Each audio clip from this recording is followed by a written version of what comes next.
Good morning, everyone. Welcome back to another episode of ATP Garage. It's been a minute since we've actually made a video. Kind of a lot of reasons for that. One being work has just been really busy. But happy to be back in the garage. Happy to be making content for you guys. Today we're going to be doing a video on the GR86. Some of you who have been on the channel for a while may be going, where's the E30? I may make a video on that later. But for today's video, we're going to focus on the GR86. All right, so let's get started. Okay guys, so as you probably noticed from the title of this video, I'm going to give you the top 5 things that I've done to the GR86 over the last few months that I've owned it so far that has made the ownership that much more enjoyable.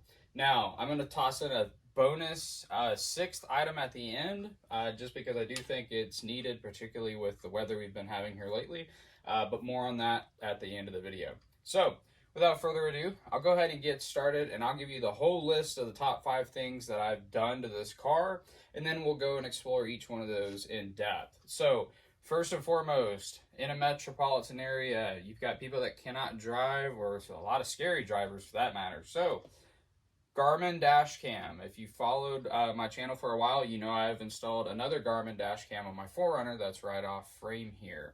Been really pleased with the performance of the Garmin, particularly when it gets really hot. Doesn't seem to have an overheating issue. It's very reliable, seems to pop on every time I start the car. So I don't have a lot of the issues that some of the cheaper cameras seem to have. And so I've been pretty pleased with the one in the 4Runner, like I mentioned. So I went with a different model on the 86 just because I wanted it to be smaller. This is a smaller car, smaller windshield, but I have a video coming out on that soon of which camera I have specifically. It may actually end up coming out before this video, just depending on how editing and everything ends up working out. So, first and foremost, for these cars, that's my first modification, is adding a dash cam. Second modification is LED upgrades. Now, there's a couple of different versions of LED upgrades. There's a lot of kits out there. Some have higher powered, some have lesser powered, some do more, some do less. For me, it was a matter of looking at the LEDs I currently had in my garage and then buying the ones that I didn't have on Amazon. I was able to actually piece together between the combination of the two and replace all the non-LED bulbs in this car for under 20 bucks. And I think that's a pretty good deal. So far, I've been very happy with the LEDs. Time will tell if they hold up. But I do have a video already out about upgrading the LEDs. I did the trunk light, the reverse lights, did the dome lights or the map lights in this car because it doesn't technically have a dome light. And then I also more recently off camera did the puddle lights, which I'm contemplating actually switching those to the projector style where it has the GR86 logo, but I'm not quite sold on that just yet. So upgrade number 2, definitely LEDs. I was a bit surprised that this car didn't have full LEDs already, frankly. The headlights, taillights, tag lights, all of that was LEDs, so I'm shocked that they didn't just go a step further and do the other bulbs that I just mentioned. But it was a cheap upgrade. It gave me something to do to modify the car, so, you know, no issue there. The third mod that I'm going to do that I haven't actually installed yet, but I'll probably install in this video, is this little protector that's on Etsy. Someone 3D prints these things. Again, I'm not sponsored by that person. You can go find it on Etsy yourself. But it is a neat little protector that goes on the button for the center console. And anyone that has driven these or the BRZs will tell you one of the most frustrating things that when you're driving is your elbow will bump that button and the center console will fly open. And then you end up putting your elbow down in the cup holder. Sounds crazy, but until it happens to you, it's really hard to explain. But that's kind of the gist of it. You'll just be driving, hit that button, and then all of a sudden it opens up and you're like, what in the world? So definitely the third mod that I think would make a big impact for these cars if you haven't done that already. The fourth mod that I'm doing is shout out to Kevin Vo. Kevin Vo, he's a big 86 BRZ guy. He's got a great channel, a lot of content on the channel. Goes in depth on a lot of performance things on the cars and things like that. So if you haven't watched his videos, check those out. But I did recently purchase off of his website some rubber inserts for the cup holders for the doors, the cup holders in the center console, and then the little, it's like a little kind of mat. I think it's for the automatic and I have a manual, so I don't think it's going to work, but it's like a little center console mat. Fairly certain it's not going to work on this because it's the manual. But really excited to have that because I have noticed that, when you have a bottle of water, particularly in the door cards, it does like to sweat. And so at least here the rubber will contain the moisture or the sweat off the water bottle, and it'll also grip it a little bit more, so when you're driving it won't be sloshing around as much. So I'm pretty happy about that. So that is mod number 4. Last but not least is mod number 5, and as I mentioned at the end of the video, I'm going to actually go in depth on the 6th mod, which is kind of a 2-part mod, if you will. But the 5th mod for me was window tint. This interior, this is the premium spec model. It comes with a Alcantara suede. I'm not really thinking it's real Alcantara for the price point of this car. Could be wrong, but it is a suede-like material, and that stuff tends to not hold up to the sun as well as you would think. So one of the things I really wanted to make sure I could do is get some nice ceramic tint put on the vehicle, so I did that. I did stick to the legal percentage in my state, so it's not quite as dark as some tint, and I'm kind of indifferent on the look. I do wish it was a tad bit darker, but the important thing is blocking out the UV lights and making it a lot cooler in the inside, particularly when it's really hot, just to kind of protect the interior and to make it a little bit more pleasant, like I mentioned, when it's extremely hot outside. But those are the top 5 mods that I've done to my vehicle so far. And then, as I mentioned, as we go in this video, I'll go in depth on the actual products that I used, the type of the tint I used particularly. I'll go in depth on that. And then at the end of the actual video, I will also share with you guys that 6th mod that I think makes a huge difference on these cars, just because of the type of quality of the car that it is. Not flecking the car, but stay tuned to the end of the video to check out what that 6th modification is. All right, so if you are going to stick around and actually get the in-depth version of this video, I'll walk through each modification step by step. So first and foremost is the dash cam. I really do think this is a must-do item in this day and age. Check with your local state regulations. I know some states are funny about dash cams. In my state, you're allowed to have them. I think they're very helpful, particularly with when it comes to automobile accidents nowadays. I particularly in this vehicle went with the Garmin Mini. For me, I wasn't really interested in parking mode. I don't plan to park this in public areas as much, and if I do, it's usually probably running or I'm close by. But that's one thing to keep in mind with this particular dash cam is it doesn't have parking mode per se. There's some things you could do to potentially add it on, like battery pack or something like that. But I wasn't going to go through the hassle of that. I like the simplicity of it. I particularly like that it is well hidden behind the rearview mirror as you're driving. Frankly, that's one thing I liked. This is a very small windshield. We'll go to wide frame here. And I like the fact that it's well hidden. Not a fan of the cable, but truthfully, it's very minimal, and it doesn't interfere. Honestly, the textured coating here that kind of blocks out the sun, it's kind of hidden behind it. So from the outside, it's really unnoticeable. And that was the other part of this that I wanted to make sure I had, was make it a little bit unnoticeable. I did run the cable down the around the headliner down the pillar, and then I have it in the glove box. For those of you that don't know, there is actually a power port or a 12-volt port in the dash, which is awesome. I'm glad Toyota or Subaru thought ahead on that. The Garmin dash cam comes with a USB power adapter. It has 2 USB ports, which is fantastic because now I have USB power in the glove box. So instead of charging the phone in the console, you can actually charge the phone in the glove box, which I think is really cool. But yeah, Garmin dash cam's definitely a must. Now, second mod, as I mentioned, LEDs. Again, very surprised the 2023 model car didn't already have LEDs. It's a very cheap upgrade, so I couldn't imagine why the OEMs wouldn't just do it. But like I said, it kind of made it a bit enjoyable. I like modifying my stuff, so quick, easy mod. Pop these off, you put the LEDs in, and it is significantly brighter in here. I can tell you at night, it illuminates the entire interior. It's easy to see stuff in the floorboards. I mean, it's just a huge upgrade overall. Again, very surprised that it didn't come with that. I did another video, though, on the full upgrades, so you can't see it because it's bright in my garage, but hopefully under there you can see the puddle lights when it's dark out. I may throw some pictures in this video. You can see this whole area is well illuminated. The incandescent bulbs the car came with, don't get me wrong, they do an okay job, but LEDs significantly brighter. And then the reverse lights, like I mentioned in a prior video, it is just significantly brighter. I mean, just significantly brighter. So I highly recommend anyone that is interested in a quick, easy upgrade and relatively cheap upgrade at that, to check out getting some LEDs. I just got them on Amazon. If you're interested in the specific ones I used, comment down below and I'm happy to send a link so that you guys can get those.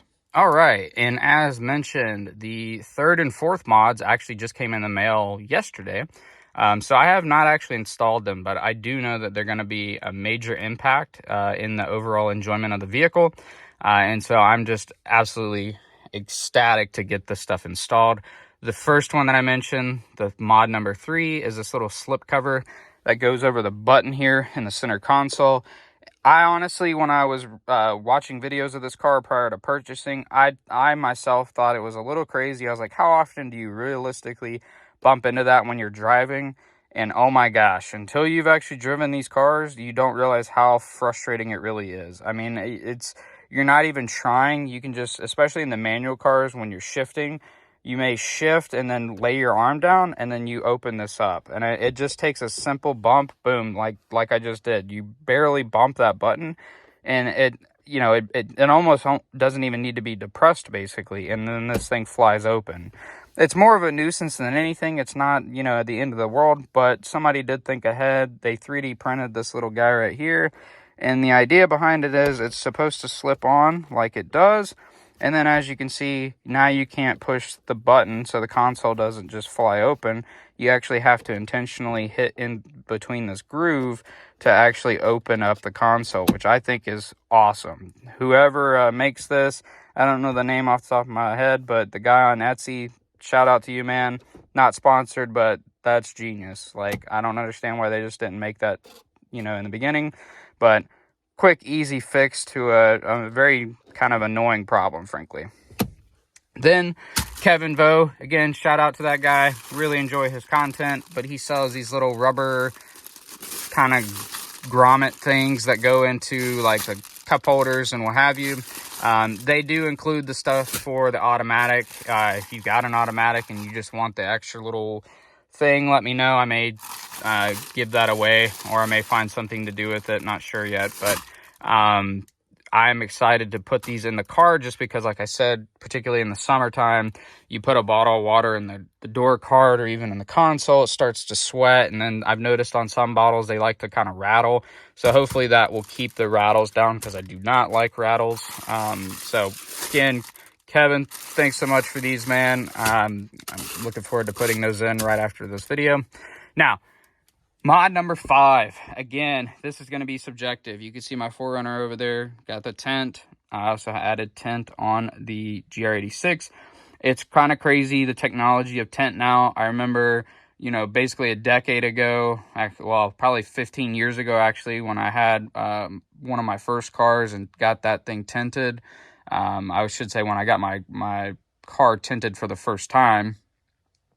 The tint technology wasn't quite as good as it is today. To get a really dark tint, it would be dark inside, and oftentimes it was kind of hard to see out. But now you can get really dark tint thanks to the ceramic technology, and it's virtually see-through when you're inside of the car. I mean, you look at that, and it's almost like there's no tint. You can obviously see the edge just ever so slightly. Shout out to the tint installer. They did a really good job getting it all the way to the edge. But when you come out here and you look, it's virtually unsee-through. I mean, it's pretty cool technology. I really do. I'm very impressed with how it looks. The halo with the black windows on the halo paint and the black mirror covers, I think, and the black wheels, it's just an awesome color combination in my opinion. But yeah, I think that's a must-have, particularly where I am here in Georgia. It's extremely hot. We're going through a heat wave right now, and I can tell you this has helped out when I have had the car parked at work or at the shopping center. Like, it helps out with keeping the heat down in the interior, keeps the UV rays off the suede and the leather. Hopefully will prevent it from cracking in the long run. But yeah, tint is probably one of the top mods, if not the top mod I would recommend anyone do. Even if you're just planning on keeping the car stock, I think tint's a must-have. Now, for those of you that stuck around till the end of the video, I really do appreciate it. I am glad that you guys stuck to the end. The bonus mod, the 6th mod that I have done on this car that I have not mentioned yet, I actually had it done at the same time as the window tint, is PPF. If you're not familiar with PPF, it's paint protection film. And honestly, this stuff has evolved over the years. Truthfully, back in the day, people used to buy what was called like a bra, and it was like the black leather that used to cover the front. Then they had clear bra, which I think was probably the original PPF back in the day. And that technology has evolved over time to where you can get really high quality film that actually repairs itself now with slight abrasions and scratches, which is pretty cool. Like when this gets hot, the film that's on it, you can actually see scratches actually go away, which is really weird technology, but it's really cool. Now for me, the installer that I chose to go with, they do a really good job in my opinion. They did the tint on the 86. They've also done the tint on the 4Runner here behind me. They use Lumar products, and I know it's kind of debatable on 3M, Lumar, Expel. I mean, if you go on the internet, you're going to get a wide array of, you know, how people feel about the films and how people feel about warranties and things like that. All I can tell you is my installer, he has Lumar film. I've been pretty pleased with it so far. It's been on the car for a couple of weeks now. It's baked in the sun already. I will tell you that, as I mentioned before, their film has the self-repairing stuff. I think all of the brands do that now. The other thing is this film, I didn't go with the coating because I was going to top coat it myself, but there are, I think, Expel and I think even the higher level Lumar film has like a ceramic in it. This does repel water to some extent. It's got a natural wicking ability, but there are some that have like ceramics built in. But I plan to top coat this myself. But this Lumar film that I went with has a 10-year warranty. I was pretty impressed with that. And the installer that I went with, I was going to do the full roof. They don't offer that for some reason, which I was kind of disappointed about, to be honest. But I did do full hood, full bumper, full fenders on both sides, the door cups, so the cups behind the handle where you can scratch. Honestly, you don't even think about it, but it kind of protects the scratching behind the door cups. The back of the mirrors, and then the full pillar on both sides of the windshield. And then I also did about a quarter of the roof. So it kind of goes to about here. I don't know how well it comes on camera. Frankly, in person, you have to get right up on it to even tell it's there. I think that's one bonus of having a white car, is it kind of hides it a little bit. But I have been told as it bakes in the sun a little bit more, it does become even more translucent. Because when it first got installed, it had a slight tint of yellow, like very minimal. But I could tell you that went away within like a day. It looks just like halo on the rest of the car, just as it does where the PPF is. One thing I was surprised by is they didn't mention this when they were doing it, but it was a very nice surprise when I picked up the car. They did include PPF on both headlights. And this being the premium, these headlights are the ones that move and they're quite expensive. I was happy to have additional protection on these. But one reason I want to include this as a bonus item as my favorite mod to the car so far, and frankly one of my top mods, is the car sits very low. The way the car is designed, it is prone to picking up rock chips. Unfortunately, within the first 300 miles of owning this car and not even driving it in crazy situations, keeping my distance away from cars, I picked up 3 rather annoying rock chips. Now, I did have the shop who put the PPF on touch them up for me. They have a detail thing attached to them, which I think was pretty cool. So they actually were able to fix them and then cover them with PPF. So frankly, thank you guys for taking care of it. I really do appreciate it. But with that being said, the paint on these doesn't seem to be high quality, and truthfully, I can't judge that based off the rock chips alone. But I have seen other people on the internet mention that the Subaru, Toyota paints, particularly on this car, aren't as robust as you would find on like maybe a Porsche or a BMW or something like that. So again, PPF I think is absolutely a must, even if you're just going to do like I did and cover the most prone areas to get hit with rocks and things like that. But hopefully you guys enjoyed this video. I'm going to actually make a video of the top 5 things I dislike about this car following this.